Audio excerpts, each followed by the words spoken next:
semuanya, so aku baru sampai di apartemen aku sebenarnya. Dan tadi aku lagi sempatin belanja pulang kerja. Aku baru aja masukin semua barang-barang yang perlu aku masukin ke kulkas. Dan sekarang sisa, aku tunjukin. Tinggal sisa ada roti, ada nasi, ada sereal, dan ada telur juga di bawah. Selain itu, aku juga tadi sempetin beli ini sebenarnya lem stick gitu, dan ini kayak lem fox gitu guys, sama kertas warna karena aku mau kreatifan. Dan karena aku tidak punya kaos lagi untuk kerja, aku tadi sempatin beli kaos 2 stuk, 3 stuk deh, tambah yang aku pakai lagi, aku cobain lagi. So it's that. Sekarang aku di rumah, aku kepikiran untuk membuat video tentang bagaimana sih kemarin aku bisa au pair dan FShot di waktu yang bersamaan. So let's talk about that. So guys, jadi kemarin kontrak au pair aku itu berakhirnya di akhir bulan Maret tahun 2024 tahun ini. Nah, karena aku tahu bahwasanya au pair aku bakal berlalu di bulan Maret, jadi sebenarnya mulai dari bulan November aku udah mulai mencari style, mencari tempat untuk melakukan FShot aku, teman-teman. Tapi semuanya aku mulai di akhir November dan harus terhenti di pertengahan Desember dikarenakan adanya libur Natal. Jadi kalaupun aku melamar, kalaupun aku beverben ke banyak style, pasti nggak akan dapat rukmeldung karena waktu itu masanya libur. Di bulan Januari aku coba lagi nih cari style kemarin kan, karena waktunya udah mepet juga kan, udah sisa tinggal 2 bulan. Kalau misalnya aku nggak dapat bagaimana gitu, akhirnya aku coba cari-cari lagi di bulan Januari, dan dari sekian banyak yang aku lamar, aku ketemulah 5 style. Nah, perlu kalian tahu bahwasanya memang kemarin aku cari tempat FShot itu fokusnya di kindergarten karena aku nggak mau di rumah sakit. Bukannya apa, hanya saja memang aku merasa aku nggak mampu kalau misalnya aku harus kerja di rumah sakit. Aku tidak siap untuk shift malam, aku tidak siap untuk shift weekend. Aku pengen punya waktu untuk diri sendiri, jadi aku cari tempat yang aku bisa punya libur di setiap weekend. Jadi pilihannya jatuh ke kindergarten. Akhirnya dapatlah 3 stelle untuk kindergarten di sekitaran kota tempat aku tinggal pada saat aku melakukan au pair. Tapi tetap aja aku tetap buat jaga-jaga karena kayaknya nggak semudah itu juga kan untuk dapat di kindergarten. Jadi aku juga cari yang flege kayak di Altenheim atau di tempat untuk merawat orang-orang dengan berkebutuhan khusus. Dan aku juga waktu itu dapat 2 stelle untuk orang-orang berkebutuhan khusus, ada di dekat Perancis, tapi aku udah lupa exactly nama tempatnya apa, dan juga ada di dekat Hamburg waktu itu. Jadi dari total 5 stelle semuanya nggak ada yang menyediakan tempat tinggal waktu itu atau unterkunft, dikarenakan aku daftarnya untuk bulan 4, jadi itu susah banget teman-teman. Ini juga berhubungan dengan waktu yang paling tepat datang ke Jerman itu adalah di bulan Agustus atau September, dikarenakan memang kedepannya kalau misalkan udah siap au pair, lowongan yang banyak buka tuh di bulan Desember, hampir 80 atau 85% FShot style atau Ausbildung style itu bukannya di bulan Desember, teman-teman. Aku bisa bilang 90% bahkan. Nah, kalau misalnya kalian datangnya di bulan 3, bulan 4, Januari, Februari, itu agak sulit untuk melanjutkan ke program selanjutnya karena cari style-nya susah banget di awal-awal tahun. Nah, aku juga susah banget waktu itu, dan ada pun style untuk cari yang ada tempat tinggal itu susah banget karena semuanya udah habis di bulan September, teman-teman.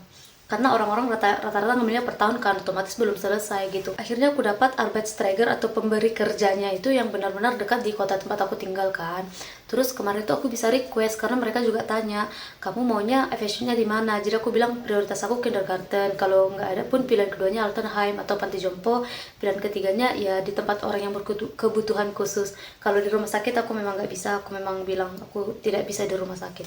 Nah, setelah itu mereka juga nanya kemarin, Oke, terus kamu lebih prefer kerja di mana gitu, di kota yang mana? Nah, aku kemarin kasih batasan, aku mau kerja di sekitaran kota Nürnberg, Erlangen, dan Bamberg. Mereka juga memikirkan bagaimana kita sampai di tempat kerja kita nanti gitu, teman-teman. Apakah itu memberatkan kita atau menyusahkan mereka gitu kan mungkin. Jadi mereka juga tanya apakah aku punya mobil, aku bilang tidak. Aku bilang kalau boleh diusahakan tempat kerjanya itu di kota yang Zugverbindungnya tuh bagus atau Busverbindungnya tuh bagus, yang kayak yang masih gampang dijangkau dengan kendaraan umum, karena aku tidak punya kendaraan pribadi, teman-teman. Dan itu semuanya diokekan. Jadi kalau misalnya kita FShot, ada namanya Arbeitsträger atau yang memberikan pekerjaan, dan Arbeitsstelle itu tempat kita bekerja. Nah, setelah itu mereka bilang oke, kita ada stelle untuk bulan 4.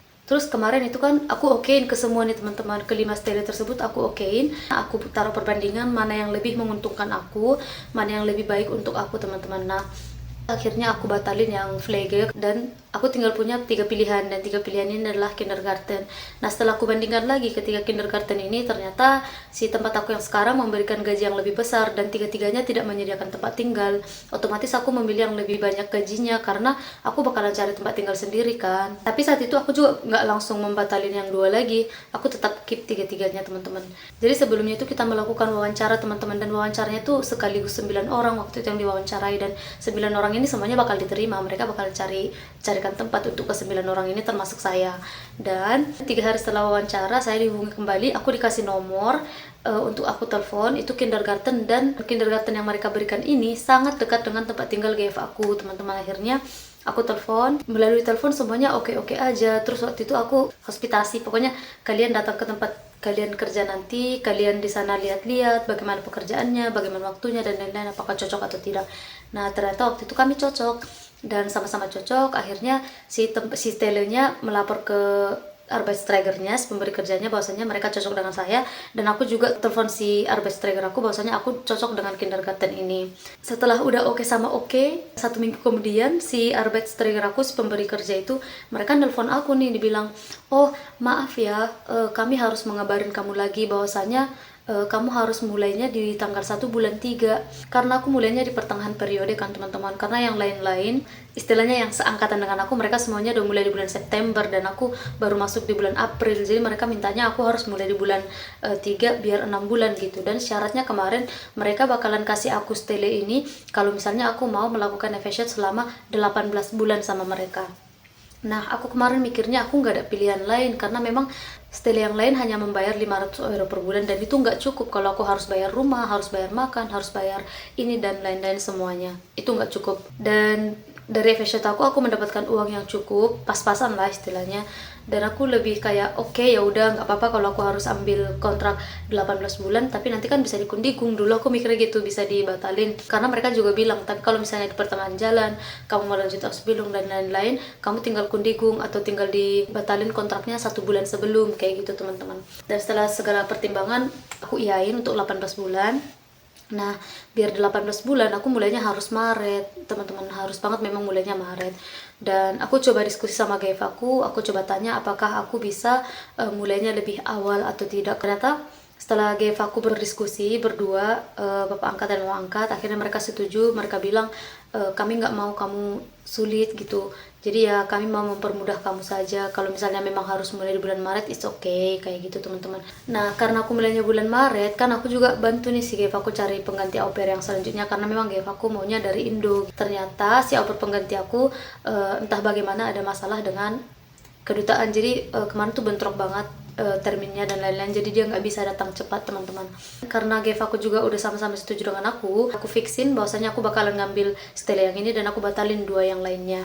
Dan di minggu pertama bulan 2 tiba-tiba mereka hubungin aku bahwasanya aku harus mulainya tanggal 26 Februari, karena dari tanggal 26 Februari sampai tanggal 1 Maret itu ada seminar. Jadi kalau misalnya kita melakukan efesiat, kita pasti ada seminar wajib 25 hari yang harus kita ikutin teman-teman. Jadi itu biasanya per minggu 55 hari gitu. Nah, dan selama seminar ini kamu harus stay di sana, kamu nginap di sana selama 5 hari di tempat di mana seminar itu diadakan. Nah, ternyata semuanya bentrok dikarenakan dari tanggal 26 juga sampai pokoknya dalam 1 minggu itu si GF aku yang laki-laki ada tugas ke luar negeri teman-teman. Jadi semuanya bentrok. Kalau misalnya si GF aku pergi tugas luar negeri dan aku juga pergi untuk seminar, sisalah di rumah. Maaf, ada ambulans. Oke. Nah, kalau misalnya aku pergi, si GF aku yang laki-laki juga pergi, tinggallah GF aku yang perempuan harus menjaga 4 anak, teman-teman. Karena GF aku punya 4 anak. Dan si GF aku perempuan juga kan kerja, jadi dia tiap hari dari jam 8 bahkan sampai jam 8 malam itu harus kerja, teman-teman. Jadi bentrok banget. Nah, waktu itu aku kasih tahu nih sama GF aku bahwasanya si Arbeitsträger aku minta aku untuk mulai lebih awal lagi gitu. Nah, si GF aku marah-marah. Mereka marah-marah bukan sama aku, marahnya sama si Arbeitsträger aku, kok nggak konsisten gitu loh. Nah, aku juga waktu itu kesal banget karena nggak konsisten teman-teman. gimana ya, udah dimajuin sebulan, sekarang dimajuin lagi, kayak banyak maunya gitu. Tapi aku juga udah stuck karena yang lain juga udah aku batalin kan. Nah, terus Gave aku bilang kalau tadinya si suaminya tuh nggak tugas luar negeri, mereka juga nggak apa-apa, it's okay kalau misalnya aku maju lagi 1 minggu. Tapi masalahnya Gave aku yang laki-laki juga bakal pergi, kalau aku juga pergi siapa yang jaga anak-anak. Akhirnya waktu itu Gave aku jadi kayak, mereka nggak nekan aku, tapi mereka bilang ya terserah kamu sih, kami cuma mau minta komitmen kamu aja. Dari awal kan kita memang kontraknya sampai akhir Maret. Nah, dimajuin sebulan udah oke, sekarang harus maju lagi. Ini komitmennya di mana gitu? Kamu komitmen nggak untuk au pair ini? Mungkin Gave aku juga kayak gitu. Mereka nggak bermaksud menekan aku. Mereka kesal aja sama si Arbeitsträger aku. Ditambah lagi masalah si au pair pengganti kami, entah kenapa. Pokoknya ada masalah lah dengan terminnya yang selalu dibatalin sama si pihak kedutaan gitu kan. Aku juga pusing sendiri teman-teman. Dan waktu itu diam-diam aku coba email lagi semua Arbeitsstelle yang pernah aku batalin. Aku nanya mereka masih ada lowongan atau enggak. Sayangnya keempat-empatnya yang aku batalin semua udah punya pengganti, jadi aku nggak bisa lagi. Terus kalau misalnya cari yang baru pun udah mepet karena sisa waktunya tinggal 2 minggu lagi. Soalnya itu kan udah minggu kedua bulan Februari, dan di tanggal 26 di minggu keempat udah harus mulai gitu. Jadi ada sisanya cuma 2 minggu. Kalau misalnya harus hospitasi, harus nungguin balasin email, harus nungguin kirim kontrak, belum lagi ngurus visa dan lain-lain, nggak sempat. Dan memang aku stuck, pilihanku cuma yang satu ini teman-teman. Memang aku harus ambil ini mau nggak mau gitu. Cuman aku juga gimana ya, aku juga memikirkan omongan Gave aku tentang komitmen aku, dan Gave aku tuh baik banget sama aku juga mau yang terbaik sama Gave aku kan. Waktu itu aku pusing banget, pusing 7 keliling asli, karena aku tertekan dari segala sudut gitu teman-teman. Aku coba berdiskusi dengan teman-teman aku yang ada di sini, dan sampailah aku di satu kesimpulan bahwasanya nunggu si au pair pengganti kami datang, karena dia nggak bisa cepat datang karena belum punya visa.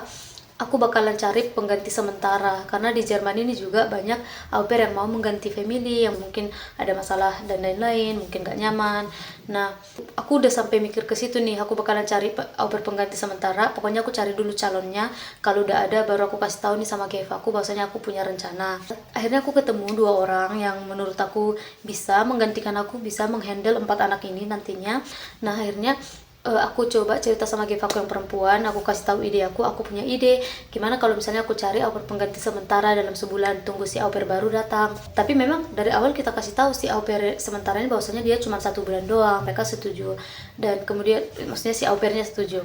Dan pas aku ceritain sama Gave aku yang perempuan, akhirnya Gave aku yang perempuan setuju nih, dia juga tertarik dengan ide aku. Jadi istilahnya kita semua sini diuntungin, aku diuntungin, Gave aku diuntungin, dan si au pair pengganti sementara juga kan diuntungin. Semuanya jadi saling menguntungkan jadinya kan. Tapi di Jerman ini kan kita harus apa-apa semuanya harus didiskusin gitu. Nah, setelah itu aku diskusi sama Gave aku yang cewek waktu itu, karena yang cowok nggak di sana. Akhirnya si Gave aku bilang oke, tapi aku tanya suami aku dulu, katanya apakah itu oke atau tidak.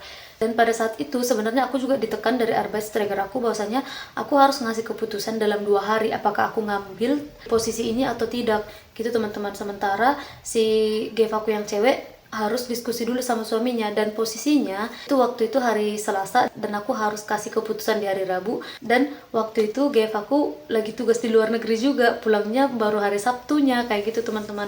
Dan kalau soal berdiskusi mereka itu selalu diskusinya 4 mata, jadi nggak melalui telepon, harus ngomong langsung gitu kan. Jadi kalau misalnya nunggu ngomong langsung, aku bagaimana ini, aku juga bingung, aku harus kasih keputusan besok, padahal Gave aku yang cowok juga lagi di luar negeri waktu itu posisinya. Jadi semuanya tuh memusingkan sekali waktu itu. Deep down in my heart aku berdoa malam itu kayak oke. Aku diam-diam email Arbeitsträger aku bilang oke, aku ambil stelenya, Gave aku udah setuju. Aku bilang kayak gitu, aku bohong sama Arbeitsträger aku bilang Gave aku udah setuju. Dan sebenarnya waktu itu dalam pikiranku ya, kalaupun Gave aku tidak setuju, antara aku batalin lagi sama si Arbeitsträger aku ini, atau aku kundigung Gave aku, karena kita juga bisa mengkundigung Gave. Aku sebenarnya tidak berniat egois, tapi aku juga memikirkan aku, karena nggak sempat lagi nyari style baru untuk April, karena dari sekian banyak yang aku cari juga susah banget dapatnya gitu teman-teman. Itu kan tidak menyalahi aturan juga kalau misalnya kita kundigung. Tapi puji Tuhannya, besoknya si Gave aku bilang, semalam aku berdiskusi lewat video call sama suaminya maksudnya, dan si Gave aku yang cowok bilang, oh ya udah, lagian kan dia udah baik banget sama kita. Memang selama aku melakukan au pair, aku nggak pernah punya masalah sama Gave aku nggak pernah berantem sama Gave aku, dan Gave aku memperlakukan aku tuh sangat baik banget, dan aku juga memperlakukan mereka setulus dan sebaik mungkin sebisa aku gitu teman-teman.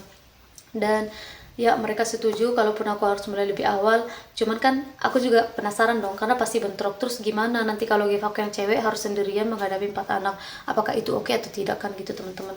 Akhirnya give aku bilang iya, nanti yang kembar cowok bakalan ditempatin di tempat oma opanya dulu selama seminggu. Jadi mereka nggak pergi ke kindergarten, dan mereka udah izin juga ke kindergarten, sehingga si Gevak yang cewek hanya menjaga 2 anak perempuan, dan mereka kan juga udah SD, udah 8 tahun, udah bisa ngurus diri sendiri juga, jadi lebih mudah untuk Gevakku. Dan sebenarnya jauh sebelum itu, sebelum aku mencari FS-Shot, Gevakku udah menawarin kalau misalnya nanti aku melakukan FS-Shot atau kuliah atau prakurs visa atau apapun yang aku lakukan selanjutnya masih di kota yang sama, mereka pengen aku tinggal bareng mereka sampai 5 atau 6 bulan setelahnya gitu teman-teman, karena ada perencanaan di balik itu semuanya. Waktu itu udah sepakat, tapi di bulan November kan aku nggak bisa mastiin apakah aku bakalan dapat FS-Shot di kota tempat aku tinggal saat itu atau tidak. Aku nggak bisa kasih kepastian. Akhirnya aku nggak mau egois dong, kalau misalnya nanti aku bilang iya, rupanya aku nggak bisa dapatin tempat di kota aku, jadinya kan kasihan Gev aku gitu teman-teman.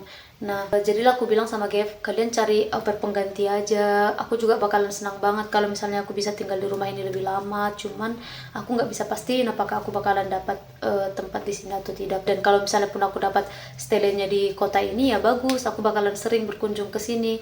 Kalaupun misalnya enggak, ya kalian juga enggak terbengkalai karena udah ada calon au pair pengganti baru. Aku bilang kayak gitu. Ya, jadilah begitu, mereka cari au pair dan aku cari stele, dan puji Tuhannya aku dapat di kota yang sama, jadi aku tidak harus menyesuaikan lagi kan dengan tempat tinggal aku. Setelah itu kami mulai tanya-tanya nih siapa pengganti, kapan dia bisa datang, dan karena masalah visa dan lain-lain, dia tetap datangnya itu di bulan April teman-teman. Nah, aku nih mikirin kan kalau misalnya aku perginya Maret, mereka kan mereka harus berdua aja nih ngurusin 4 anak, kasihan juga, ditambah mereka 2 kerjanya sibuk banget. Dan waktu itu entah kenapa si anak-anak bikin mewek. Mereka minta biar aku tinggal lebih lama sama mereka. Mereka kira aku bakalan pulang ke Indo. Aku bilang enggak, aku masih di Jerman. Tapi tetap aja mereka minta aku tinggal lebih lama. Dan dengan segala pertimbangan akhirnya Gev aku juga nanya, bisa nggak kamu masih bantu kami selama sebulan gitu kan, sampai si au pair pengganti datang. Akhirnya aku bilang, kalau misalnya aku bisa bantu, aku bakalan bantu kalian selama mungkin sampai si au pair pengganti datang. Mau dia datangnya bulan Juni atau Juli, aku bakalan bertahan di sini. Terus kami coba menganalisis jam kerja FS aku dan jam kerja au pair aku. Nah, kalau misalnya aku au pair kan pagi cuma sampai jam 7 atau jam setengah 8 doang. Terus juga kalau misalnya sorenya kan aku jemput anak-anak tuh jam 4 sore. Nah, kalau misalnya FS aku mulainya setengah 8 sampai jam 4 sore. Jadi ini sebenarnya stick together, jadi kayak pas banget gitu loh, nggak bakalan bentrok. Waktu aku FS dan waktu au pair aku tuh nggak akan pernah bentrok gitu teman-teman. Akhirnya aku sama GF setuju bahwasanya aku tetap lanjut au pair aku sampai selesai sesuai kontrak sampai tanggal 31 Maret dengan gaji dan semua benefit yang aku dapatkan masih tetap sama, tapi aku tetap dikurangin jam kerjanya. Pagi aku nggak perlu ngantar anak-anak, jadi yang ngantar anak-anak itu GF aku cuman bertugas menjemput mereka sore doang, biar aku juga kerjanya nggak telat gitu teman-teman. GF aku tetap mikirin aku. Ya, jadilah begitu. Sambil nungguin si au pairnya penggantinya datang, aku tetap di sana karena aku juga mau membantu GF aku. Kayak selagi aku masih bisa meringankan beban mereka, kenapa tidak? Itu sebenarnya aku juga udah berkomitmen. Kalau misalnya pun aku nggak digaji di 1 bulan terakhir, it's okay, aku nggak masalah sama sekali karena GF aku tuh udah baik banget, selalu mengutamakan yang terbaik buat aku gitu teman-teman. Sampai-sampai yang FS aku yang dimajukan 2 kali pun mereka tetap oke, walaupun sempat kesel dan lain-lain. Aku juga kesal banget sebenarnya. Ya, jadi itulah kenapa waktu itu aku melakukan au pair dan FS di waktu yang bersamaan selama 1 bulan. Dan ini sebenarnya sangat menguntungkan banget buat aku karena kan aku au pair dan FS di saat yang bersamaan. Jadi dalam 1 bulan itu kan aku dapat double gaji dong, gaji dari au pair dan gaji dari FS aku. Dan karena ini juga lah aku punya uang untuk wunung aku ini, karena di sini kan kita harus ada deposit, harus ada ini itu dan lain-lain gitu teman-teman. Memang waktu itu sebulan terakhir tuh ribet banget. Aku harus FS ditambah au pair, dan juga aku masih harus cari-cari wunung. Dan kalian tahu cari tempat tinggal, cari apartemen di Jerman tuh susahnya minta ampun teman-teman, apalagi kalau di kota besar tinggalnya. So Itu cerita dari aku, semoga ini menjadi inspirasi buat kalian. Dan untuk teman-teman yang ingin au pair ke Jerman, aku doain semoga kalian cepat nyusul. Dan untuk teman-teman yang lagi FS atau lagi cari tempat FS, semoga kalian semua berhasil. Jangan lupa like video aku kalau misalnya kalian suka atau kalau misalnya bermanfaat buat kalian. Dan kalau misalnya kalian masih ada pertanyaan, kalian boleh langsung tanyakan di kolom komentar. Dan jangan lupa subscribe ya buat dukung channel aku. Bye bye.